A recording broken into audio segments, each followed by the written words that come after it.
ദീർഘനേരം നിന്ന് ജോലി ചെയ്യുന്നവർക്കും വെരിക്കോസ് വെയിനിൻ്റെ പ്രോബ്ലം ഉള്ളവർക്കും ഈ ആസന കണ്ടിന്യൂസ് ആയി ചെയ്യുന്നത് വളരെ യൂസ്ഫുള്ളാണ്. ഹായ്, എല്ലാവർക്കും അമലോസ് ബാവ ചാനലിൻ്റെ പുതിയൊരു വീഡിയോയിലേക്ക് സ്വാഗതം. അപ്പം നമ്മൾ കഴിഞ്ഞ ആഴ്ച വജ്രാസനം ഞാൻ പരിചയപ്പെടുത്തിയിട്ടുണ്ടായിരുന്നു. അപ്പോൾ അതിനോട് ബന്ധപ്പെട്ട ഒരു ആസനമായിട്ടാണ് ഇന്ന് വന്നിട്ടുള്ളത്. അപ്പോൾ ഈ വജ്രാസനം ചെയ്ത് അത് സുഖമായിട്ട് ചെയ്യാൻ പറ്റുന്നവർക്ക് അടുത്ത അതിനോട് ബന്ധപ്പെട്ടിട്ടുള്ള ഈ ആസനം കൂടെ നമുക്ക് പതിയെ ചെയ്ത് നോക്കാവുന്നതാണ്. വജ്രാസനത്തിൽ ഇരിക്കാൻ വേണ്ടിയിട്ട് നമ്മൾ ഇടത് കൈ ബാലൻസ് ചെയ്ത് വലത് കാല് മടക്കി വെച്ചതിന് ശേഷം വലത് കൈ ബാലൻസ് ചെയ്ത് ഇടത് കാലും എടുത്ത് മടക്കി വയ്ക്കുക. എന്നിട്ട് വജ്രാസനത്തിൽ കറക്റ്റായിട്ട് നട്ടിൽ നിവർന്ന് ഇരിക്കാം. കൈകൾ കമഴ്ത്തി വെച്ചുകൊണ്ട്. ഇതാണ് വജ്രാസന. വജ്രാസനം സുഗമമായി ചെയ്യാൻ കഴിഞ്ഞാൽ ഇതിനോട് ബന്ധപ്പെട്ട സൂക്ത വജ്രാസനം നമുക്ക് ചെയ്യാവുന്നതാണ്. അപ്പോൾ അതിന് വേണ്ടിയിട്ട് നമ്മൾ ഫസ്റ്റ് ഒരു കൈ എടുത്തിട്ട് നമ്മൾ കൈമുട്ടിൽ നമ്മളുടെ ബോഡി ഒരു സൈഡ് ബാലൻസ് ചെയ്യുക. അതുപോലെ തന്നെ നെക്സ്റ്റ് കൈയും എടുത്ത് കൈമുട്ടിലേക്ക് ബോഡി മൊത്തം ബാലൻസ് ചെയ്തുകൊണ്ട് നമുക്ക് ഇതുപോലെ കിടക്കാവുന്നതാണ്. ഇങ്ങനെ കിടന്നതിന് ശേഷം ഇരു കൈകളും തലയ്ക്ക് മുകളിലേക്ക് ഫോൾഡ് ചെയ്ത് വയ്ക്കാം. ഏത് ആസനം ചെയ്യുന്നതിന് മുമ്പും ലൂസണിങ് എക്സസൈസ് ചെയ്തതിന് ശേഷം മാത്രം ചെയ്യുക കേട്ടോ. ഇത് നമ്മുടെ കിഡ്നിയിലേക്കും ലിവറിലേക്കും പാൻക്രിയാസിലേക്കും ബ്ലഡ് സർക്കുലേഷൻ നല്ല രീതിയിൽ നടക്കാൻ വളരെയധികം സഹായിക്കുന്നു.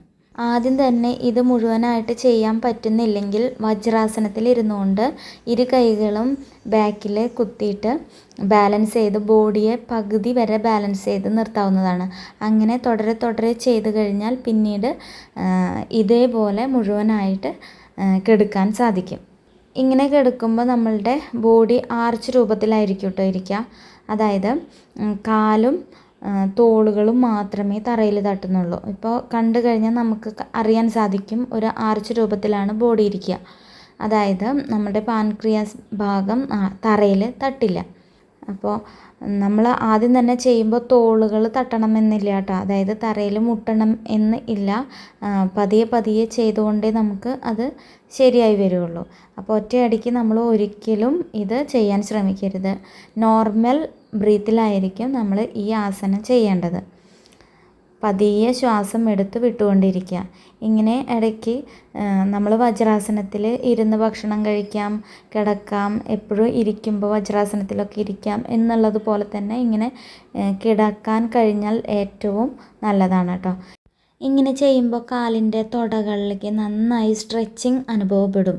അതുകൊണ്ട് തന്നെ നമ്മൾ ചിലർ കൂടുതൽ സമയം ദീർഘനേരം നിന്ന് ജോലി ചെയ്യുന്നവർക്ക് കാല് തരിപ്പ് മരവിപ്പൊക്കെ ഉണ്ടാവും.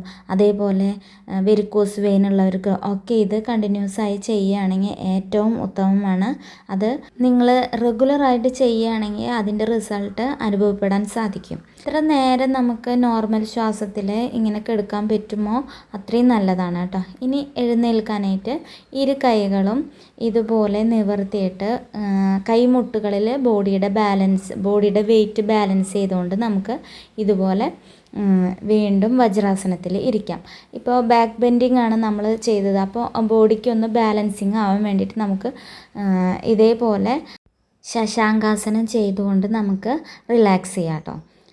ഇരു കൈകളും ബാക്കിൽ ഇതുപോലെ പിടിച്ചുകൊണ്ട് തല നെറ്റി തറയിൽ മുട്ടിക്കുക. ഇതാണ് ശശാങ്കാസനം.